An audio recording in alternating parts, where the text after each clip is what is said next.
स्वागत है आप सभी का आयुर्वेदा स्टडी पॉइंट में। हमारा टॉपिक है प्रत्यक्ष प्रमाण। प्रत्यक्ष प्रमाण पदार्थ विज्ञान का महत्वपूर्ण टॉपिक है। सबसे पहले प्रत्यक्ष क्या है? प्रत्यक्ष दो शब्दों से मिलकर बना है, प्रति और अक्ष। तो प्रति का अर्थ होता है सामने और अक्ष का अर्थ होता है आंख, अर्थात जो आंख के सामने हो वह प्रत्यक्ष है। मगर ऐसा नहीं है कि जिसे हम आँख के द्वारा देखते हैं केवल वही प्रत्यक्ष है। तो यहाँ चक्षु से केवल चक्षु इंद्रिय ना समझकर शेष ज्ञान इंद्रियों को भी समझना चाहिए। तो हम ये कह सकते हैं कि ज्ञानेंद्रिय द्वारा होने वाले ज्ञान को हम प्रत्यक्ष कहते हैं। और हम जानते हैं कि ज्ञानेंद्रियां 5 प्रकार की होती है और छठी इंद्रिय मन होता है। तो ज्ञानेंद्रिय द्वारा हमें बाहरी विषयों का ज्ञान होता है और मन के द्वारा आभ्यंतर विषयों का ज्ञान होता है। तो चक्षु इंद्रिय द्वारा रूप का, श्रोत इंद्रिय द्वारा शब्द का, घ्राण इंद्रिय द्वारा गंध का, रसन इंद्रिय द्वारा रस का, स्पर्श इंद्रिय द्वारा स्पर्श का और मन के द्वारा आभ्यंतर ज्ञान हमें होता है। आचार्य चरक ने प्रत्यक्ष की परिभाषा सूत्र स्थान के 11वें अध्याय में इस प्रकार बताई है। आत्म इंद्रिय मनोवर्ता नाम सन्निकर्षात् प्रवर्तते व्यक्ता तदात्व या बुद्धि प्रत्यक्ष सा निरुच्यते। अर्थात आत्मा, इंद्रिय, मन और अर्थ के सन्निकर्ष से जो बुद्धि तत्काल व्यक्त होती है उसे प्रत्यक्ष कहते हैं। तो यहाँ सन्निकर्ष का अर्थ होता है संयोग या संबंध। तो जब आत्मा का इंद्रिय, मन और अर्थ इन चारों का संबंध होगा तब जो बुद्धि उत्पन्न होती है उसे हम प्रत्यक्ष कहते हैं। तो ये परिभाषा बहुत इंपॉर्टेंट है, तो इसे हम याद रखेंगे। तर्क संग्रह में प्रत्यक्ष की परिभाषा इस प्रकार से बताई गई है कि इंद्रिय और अर्थ के सन्निकर्ष से उत्पन्न हुआ ज्ञान प्रत्यक्ष कहलाता है। प्रत्यक्ष हमें कब होगा या प्रत्यक्ष होने के लिए किन किन चीजों की आवश्यकता होती है? तो इंद्रिय, अर्थ, जब इनका सन्निकर्ष होगा या इनका संबंध होगा, यानी कि इंद्रियों से जब विषयों का सन्निकर्ष होगा तब हमें क्या होता है? प्रत्यक्ष होता है। तो इंद्रियों से विषय का जो सन्निकर्ष होता है उसे इंद्रियार्थ सन्निकर्ष कहते हैं। ये 6 प्रकार का होता है। ये टॉपिक बहुत इंपॉर्टेंट है, इसको हम अलग से डिस्कस करेंगे। अगर आपने अभी तक इस चैनल को सब्सक्राइब नहीं किया है तो इसको आप सब्सक्राइब कर लें ताकि आपको आने वाली वीडियो का अपडेट मिलता रहे। अब प्रत्यक्ष के भेद। प्रत्यक्ष प्रमाण दो प्रकार का होता है, निर्विकल्पक प्रत्यक्ष और सविकल्पक प्रत्यक्ष। सविकल्पक प्रत्यक्ष दो प्रकार का होता है, लौकिक और अलौकिक। तो लौकिक प्रत्यक्ष दो प्रकार का होता है, बाह्य और आभ्यंतर। बाह्य लौकिक प्रत्यक्ष 5 प्रकार का होता है और आभ्यंतर लौकिक प्रत्यक्ष 1 प्रकार का होता है। अलौकिक प्रत्यक्ष 3 प्रकार का होता है, सामान्य लक्षण, ज्ञान लक्षण और योगज। योगज अलौकिक प्रत्यक्ष 2 प्रकार का होता है, युक्त और युंजान। अब हम इनको एक एक करके इनकी परिभाषा देखेंगे। तो निर्विकल्पक प्रत्यक्ष दूर पर स्थित होने के कारण जब वस्तु अस्पष्ट होती है तब वह वस्तु क्या है उसका नाम, जाति आदि का ज्ञान नहीं हो पाता है। तो इस प्रकार के इदम किंचित अर्थात यह कुछ है, इस ज्ञान को निर्विकल्पक प्रत्यक्ष कहते हैं। तो निर्विकल्पक प्रत्यक्ष को हम अस्पष्ट प्रत्यक्ष भी कह सकते हैं। तो बहुत बार हमारे साथ ऐसा होता है कि जब कोई वस्तु बहुत दूर होती है तो हमें केवल इतना ही ज्ञान हो पाता है कि वहाँ कोई वस्तु है। वह वस्तु क्या है इसके बारे में हमें ज्ञान प्राप्त नहीं होता है। तो जो इस प्रकार का जो ज्ञान हमें हो रहा है उसे हम निर्विकल्पक प्रत्यक्ष कहते हैं। सविकल्पक प्रत्यक्ष, तो जिस प्रत्यक्ष में वस्तु के नाम, स्वरूप, जाति, गुण आदि का पूर्ण ज्ञान प्राप्त हो जाता है उसे सविकल्पक प्रत्यक्ष कहते हैं। तो सविकल्पक प्रत्यक्ष को हम स्पष्ट प्रत्यक्ष भी कह सकते हैं, जैसे ये राम है, ये श्याम है, ये गाय है। इस प्रकार का ज्ञान सविकल्पक प्रत्यक्ष कहलाता है। तो सविकल्पक प्रत्यक्ष दो प्रकार का होता है, लौकिक और अलौकिक।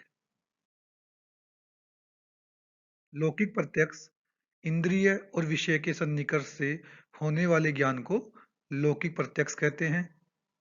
बाहरी जगत एवं आभ्यंतर ज्ञान हमें लौकिक प्रत्यक्ष के द्वारा होता है, और हम जानते हैं कि बाहरी जगत का ज्ञान हमें ज्ञानेंद्रियों के द्वारा होता है और आभ्यंतर ज्ञान हमें मन के द्वारा होता है। इसके दो भेद होते हैं, बाह्य लौकिक प्रत्यक्ष और आभ्यंतर लौकिक प्रत्यक्ष। तो बाह्य लौकिक प्रत्यक्ष हम जानते हैं कि ज्ञानेंद्रियों के द्वारा होता है, इसलिए ये 5 प्रकार का होता है। श्रवण प्रत्यक्ष कर्ण इंद्रिय द्वारा शब्द का, त्वक प्रत्यक्ष त्वक इंद्रिय द्वारा स्पर्श का, चाक्षुष प्रत्यक्ष चक्षु इंद्रिय द्वारा रूप का, रासना प्रत्यक्ष जीव इंद्रिय द्वारा रस का, और घ्राणज प्रत्यक्ष घ्राण इंद्रिय द्वारा गंध का प्रत्यक्ष हमें होता है।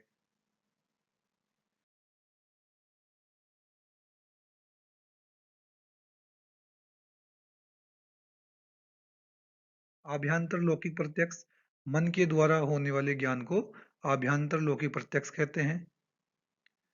इसमें सुख दुख इच्छा द्वेष आदि का ज्ञान मन के द्वारा हमें प्राप्त होता है।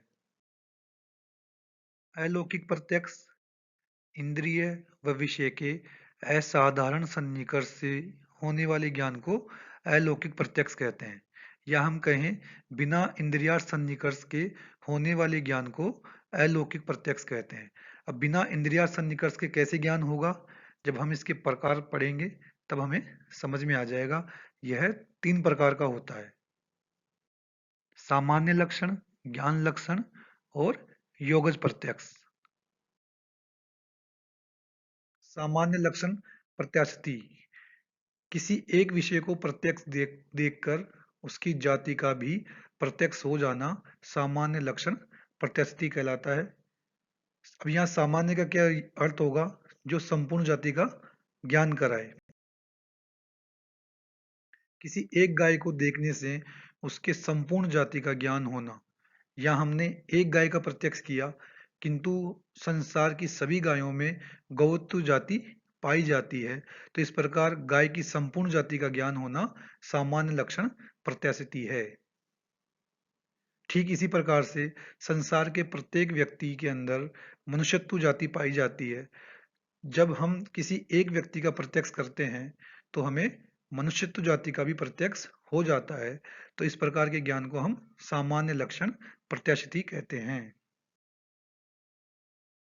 ज्ञान लक्षण प्रत्याशिति वस्तु के किसी एक गुण का प्रत्यक्ष कर वस्तु के किसी दूसरे गुण को जान लेना ज्ञान लक्षण प्रत्याशिति है, या हम कहें वस्तु के एक गुण का ज्ञान इंद्रियार्थ सन्निकर्ष से होना और दूसरे गुण का ज्ञान बिना इंद्रियार्थ सन्निकर्ष के होना ज्ञान लक्षण प्रत्याशिति कहलाता है।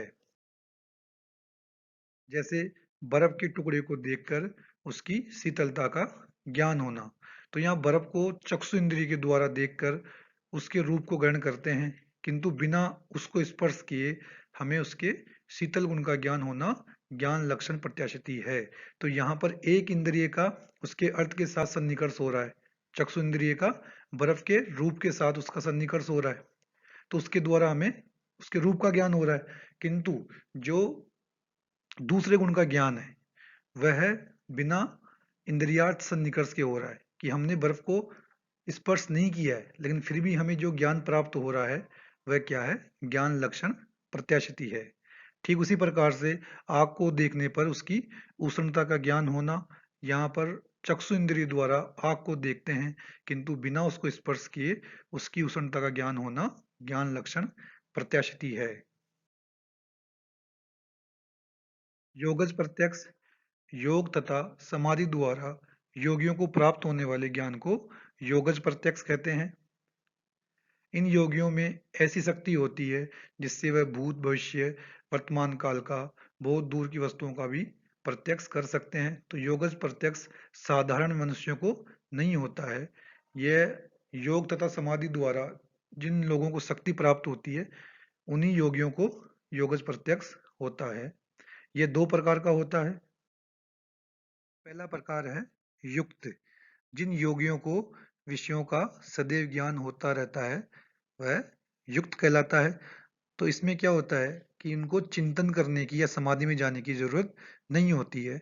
जैसे ईश्वर को वो खुली आंखों से उनको सदैव विषयों का ज्ञान होता रहता है। दूसरा है युंजान। इसमें चिंतन कर समाधि द्वारा किसी वस्तु विशेष का ज्ञान किया जाता है। जैसे बहुत बार किसी व्यक्ति की अगर कोई वस्तु खो जाती है तो वह किसी योगी के पास जाता है।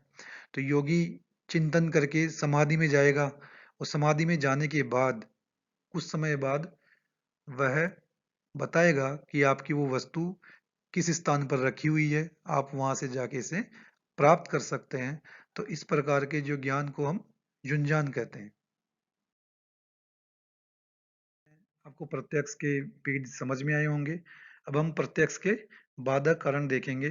तो प्रत्यक्ष होने पर भी कभी कभी विषयों का ज्ञान नहीं होता है।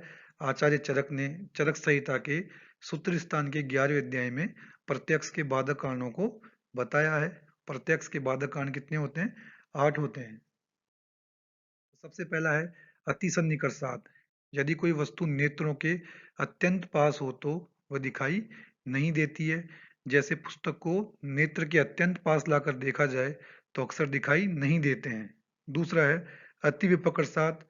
यदि कोई वस्तु बहुत दूर हो तो भी उसका प्रत्यक्ष नहीं होता है। जैसे आकाश में बहुत ऊंचाई पर उड़ने वाले पक्षी दिखाई नहीं देते हैं। तीसरा है आवरणात्। वस्तु को किसी आवरण से ढक देने पर भी प्रत्यक्ष नहीं होता है। तो सामान्यतः किसी वस्तु को अगर हम किसी चीज से ढक दें तो उसे हम देख नहीं सकते हैं। चौथा है करण दौर्बल्यात। करण का अर्थ है इंद्रियां। अगर किसी की इंद्रियों में दुर्बलता है तो उसे प्रत्यक्ष नहीं होता है। जैसे चक्षु इंद्रिय है, अगर वो दुर्बल है तो वो अपने विषय रूप को ग्रहण नहीं कर सकती है। पांचवा मन अनवस्थनात्। तो मन के एक स्थान पर नहीं होने पर भी प्रत्यक्ष नहीं होता है। जैसे पढ़ते समय यदि मन किसी अन्य स्थान पर हो तो पढ़े हुए का ज्ञान प्राप्त नहीं होता है। छठा है समान अभिहारात। यदि एक जैसी बहुत वस्तुएं साथ हो तो उनका अलग अलग प्रत्यक्ष नहीं किया जा सकता। सातवां है अभिभावात। किसी एक वस्तु का दूसरी वस्तु से दब जाने पर भी प्रत्यक्ष नहीं होता है। जैसे सूर्य के प्रकाश में तारों के छुप जाना। आठवां है अति सूक्ष्मयाद। तो वस्तु अति सूक्ष्म होने पर भी प्रत्यक्ष नहीं होता है। जैसे वायु में बहने वाले सूक्ष्म कण दिखाई नहीं देते हैं। तो यह 8 प्रकार के प्रत्यक्ष के बाधक कारण थे। इस टॉपिक से कुछ इंपॉर्टेंट क्वेश्चंस। प्रत्यक्ष की परिभाषा, प्रत्यक्ष के बाधक कारण बताइए, या प्रत्यक्ष के भेदों का वर्णन करें। तो इस तरह के क्वेश्चंस आपके एग्जाम में आ सकते हैं। तो उम्मीद करते हैं आपको ये टॉपिक समझ में आया होगा।